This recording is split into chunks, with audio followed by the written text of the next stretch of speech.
Assalamualaikum warahmatullahi wabarakatuh. Jumpa lagi teman. Yuk kita langsung aja ke bagian berikutnya. Tapi biasa, sebelum kita masuk ke bagian berikutnya, kita berdoa dulu ya.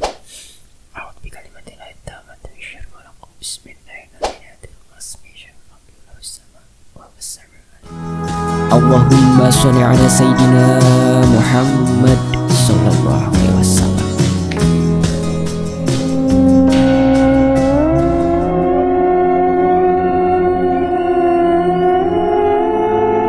Dan saat aku menengok ke atas, ternyata dilihat dari jendela ventilasi itu sudah ada sosok wanita Belanda yang melihat ke arahku. Pandangannya seolah sedang memperhatikanku. Bukan wajah seram yang ia tampakkan, hanya wajah dengan paras cantik namun pucat.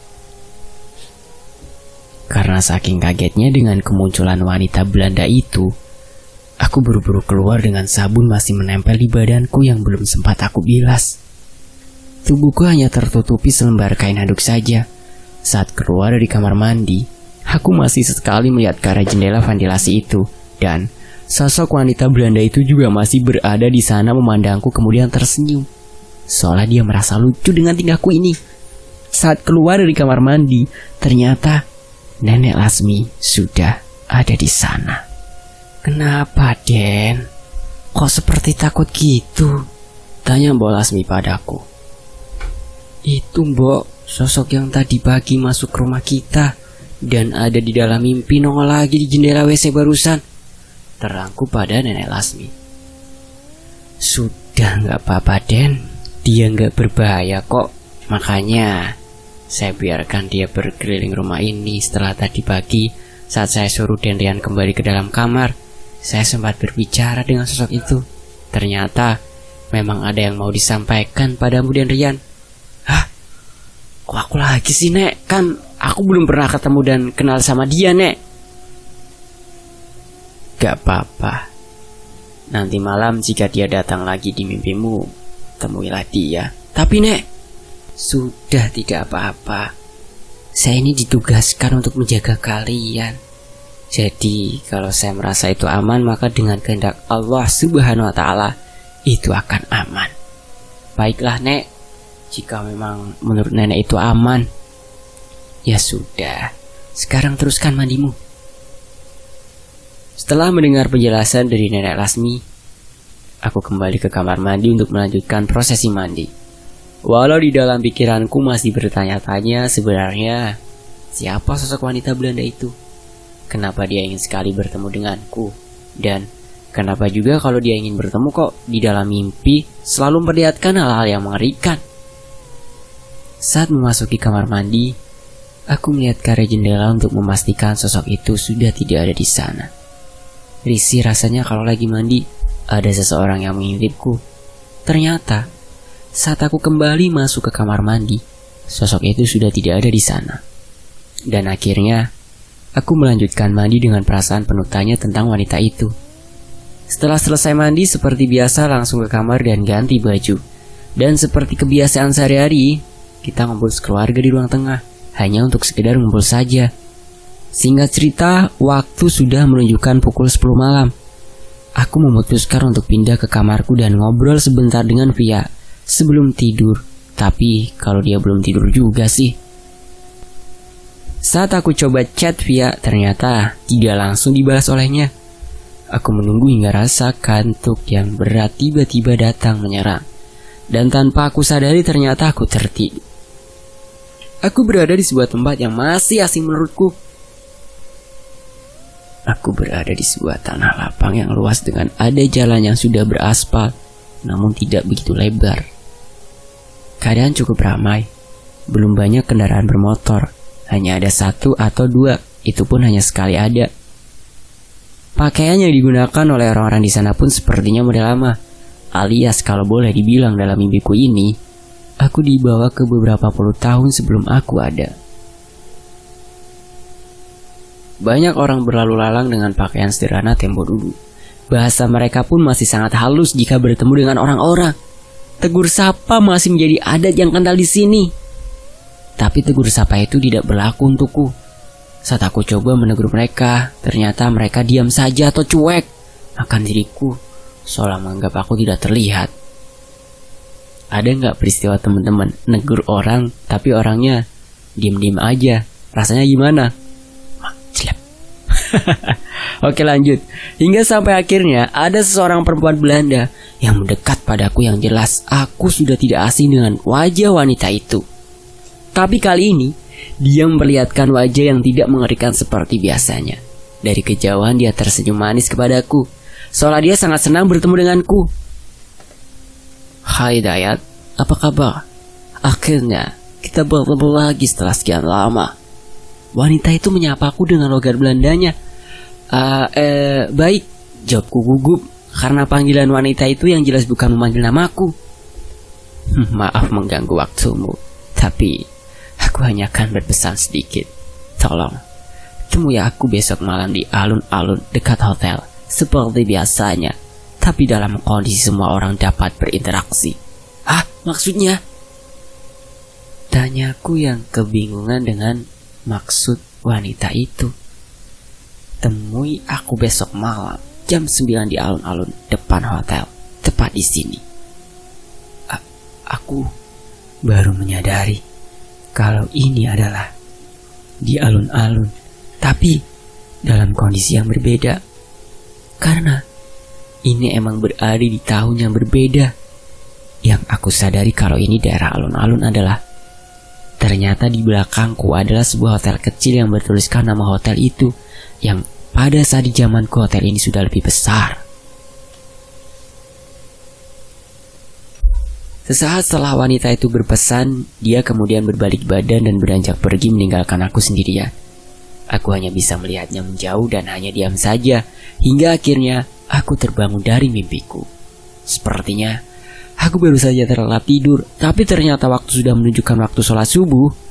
Tapi walau aku merasanya sebentar, badanku sudah merasa lebih segar. Setelah menunaikan kebiasaanku di pagi hari, aku berniat untuk pergi ke rumah Mbak Margono untuk berkonsultasi tentang mimpiku semalam. Sekitar jam 9 pagi, aku pergi ke rumah Mbak Margono. Setelah sampai di depan rumah Mbak Margono, ternyata dia sudah menungguku di depan teras rumahnya sambil menikmati kopi panas dan beberapa biskuit. Nah, ini yang aku tunggu dari pagi tadi. Sinian, masuk sekalian ke tato kopi. Iya Mbak, terserah Mbak aja lah mau bikinin apa. Ya udah, duduk dulu sini, Mbak buatin minum dulu ya. Walah Mbak, Margo ini so imut ya, mimik-mimik segala. Biar kelihatan mudaan. Mbak Margono pun masuk ke dalam dan membuatkan minum untuk kita ngobrol nanti. Setelah beberapa menit, Mbak Margono pun kembali dengan membawa secangkir kopi. Mbak Margono pun menaruh secangkir kopi itu di meja dan kembali duduk di teras.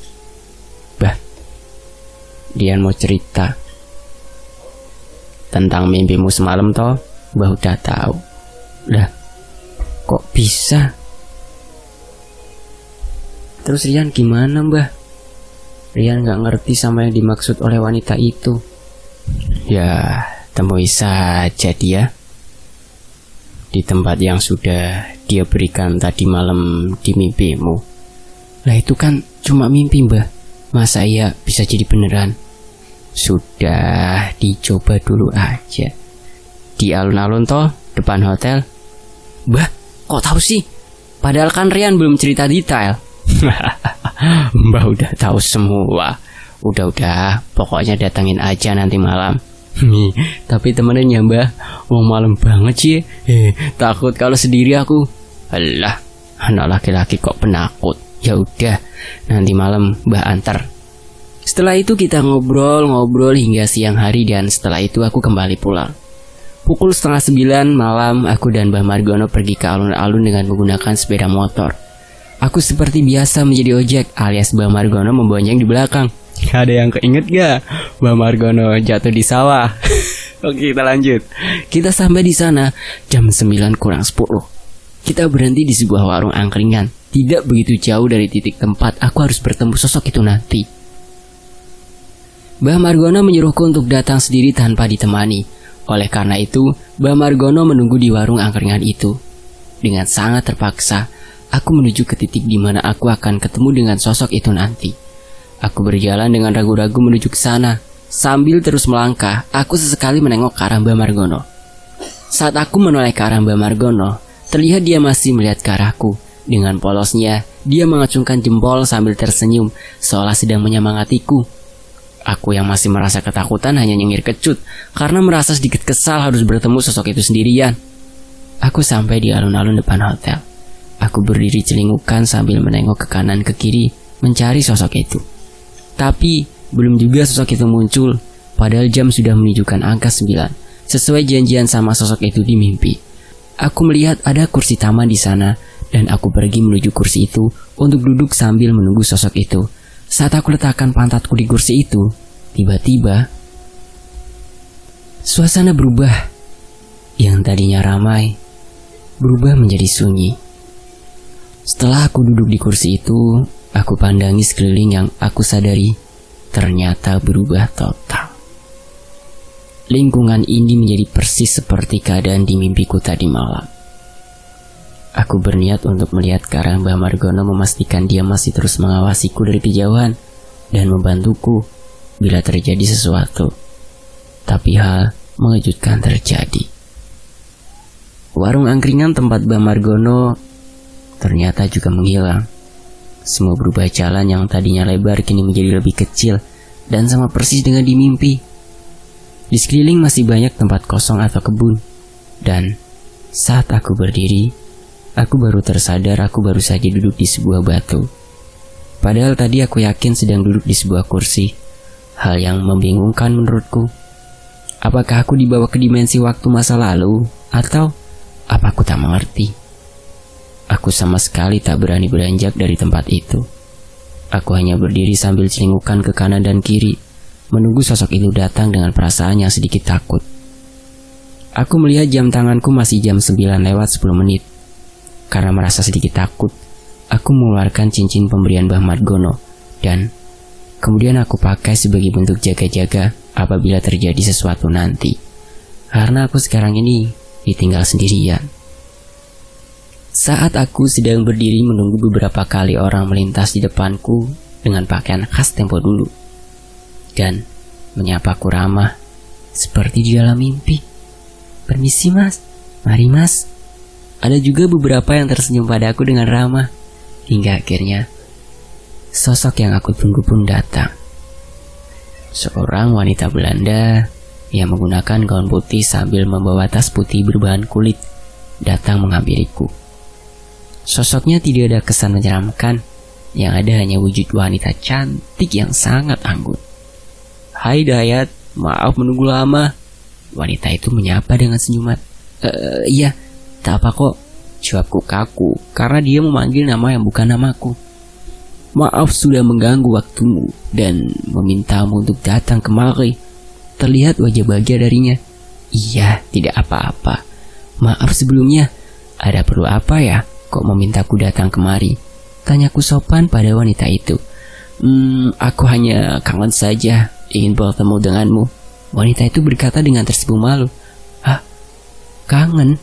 Apa?" Perkataanku dipotong olehnya. "Jangan katakan apapun dulu. Biarkan aku melepas kangenku dulu." Terlihat wajahnya mulai menahan kesedihan walau sambil tersenyum. "Baiklah, maaf sebelumnya. Apa nanti bisa kau ceritakan apa yang sebenarnya terjadi?" Pintaku padanya untuk menjelaskan kebingunganku. "Iya, nanti pasti akan kujelaskan padamu semuanya." "Baiklah, aku akan menunggu." "Maafkan aku Dayat, tempo hari aku tak jadi bertemu denganmu di tempat ini. Ada sesuatu yang membuatku tidak bisa bertemu lagi sejak saat itu." Senyuman dari wajahnya seketika hilang saat itu. Memangnya ada apa? Kenapa kau tidak jadi menemuiku saat itu?" Aku berusaha menyatu untuk membuat dia nyaman dan seolah sedang berbicara dengan orang yang bernama Dayat. "Apa kamu lupa saat itu kita ketahuan oleh pasanganku saat berjalan bersamamu tempo hari? Lalu saat dia melabrak kita, dia menyeretku kembali ke rumah. Aku sempat memberontak dan berhasil lari darinya. Tapi setelah beberapa jam aku berhasil lolos darinya. Teman-temannya yang preman itu mencariku dan hendak mencelakaiku, dan Karena aku merasa ketakutan, aku berpikir untuk mendatangi pasanganku di rumah. Namun, saat aku sampai di rumah, belum sampai aku berkata, dia sudah memukulku dan akhirnya wanita itu berhenti bercerita dan kemudian aku melihat air matanya mulai menetes. Aku refleks memeluknya dan menenangkan wanita itu. Sudah, tidak apa-apa. Lupakan saja kejadian itu. Yang penting kita sekarang kan bisa ketemu lagi, ucapku menenangkan wanita itu. Terima kasih.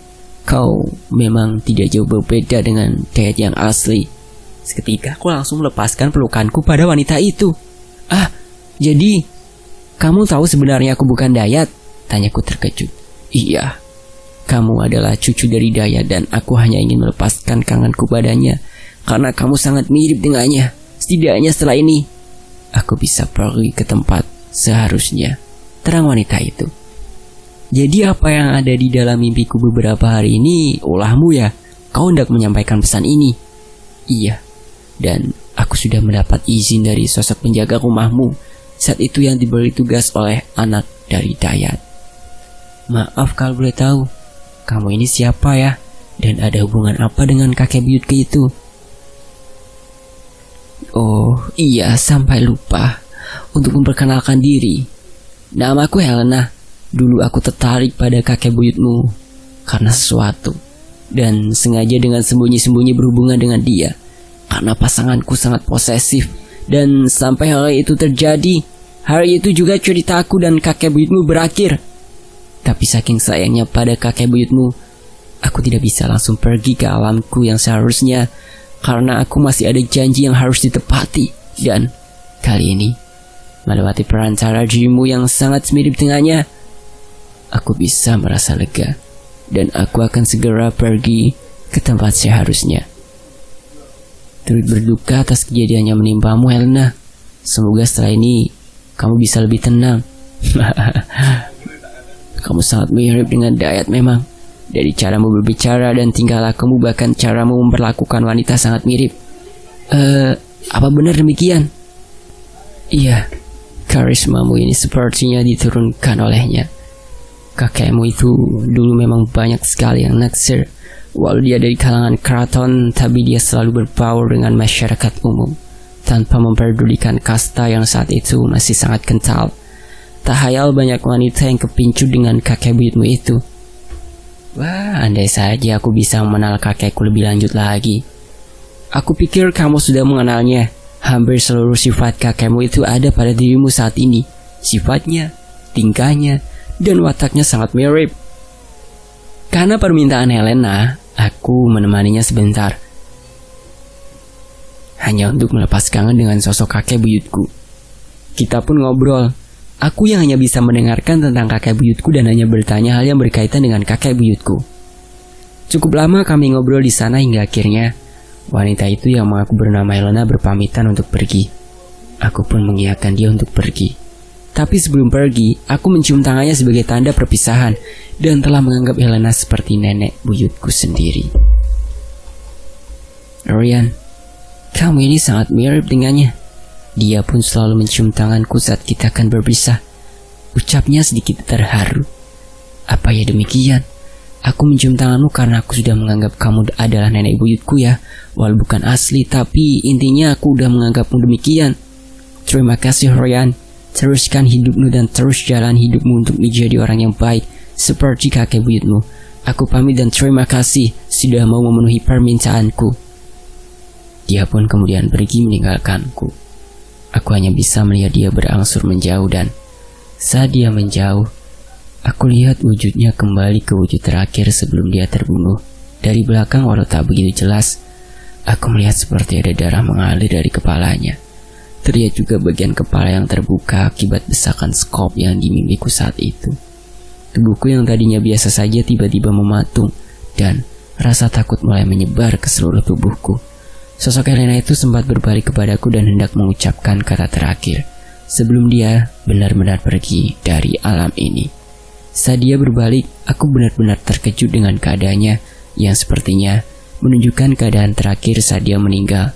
Bagian atas kepala yang menganga dan mengeluarkan darah terlihat sangat jelas dan terlihat dia senyum padaku dan mengucapkan, "Terima kasih atas waktunya. Jadilah manusia yang berhati mulia seperti kakek buyutmu." Perkataan itu kalimat terakhir yang dia ucapkan sebelum dia pergi, dan dengan wujud yang seperti itu membuatku lemas dan terduduk lagi di batu tadi. Mataku sempat terbejam. Tiba-tiba aku mendengar suara. "Yan, ya, bangun. Ma tidur sih gimana? Apa pingsan? Oi. Suara Mbah Margono terdengar. Mbah, enggak kok, ini enggak tidur. Orang tadi aja aku..." "Apaan? Dari tadi aja Mbah lihat kamu duduk di sini terus kelihatan tidur kok." Makanya Mbah samperin. "Hah, sekarang jam berapa ya?" "Sekarang jam 9:04. Tapi saat kamu tidur, Mbah lihat sosok wanita datang dan mendekat ke arahmu. Setelah sampai depanmu, dia menghilang." "Hah? Jam 9? Perasaan tadi udah lama banget. Baru 5 menit ditinggal kok. Mbah lihat kamu cuma tidur di sini." "Ayo udah Mbah, kita pulang aja. Urusan saya di sini udah selesai." "Oh, Mbah paham. Tadi kamu udah bertemu sama sosok itu ya, dan berada di waktu yang lain ya?" "Iya Mbah, tapi padahal tadi aku nggak tidur loh. Apa mungkin karena dimanipulasi sama dia ya?"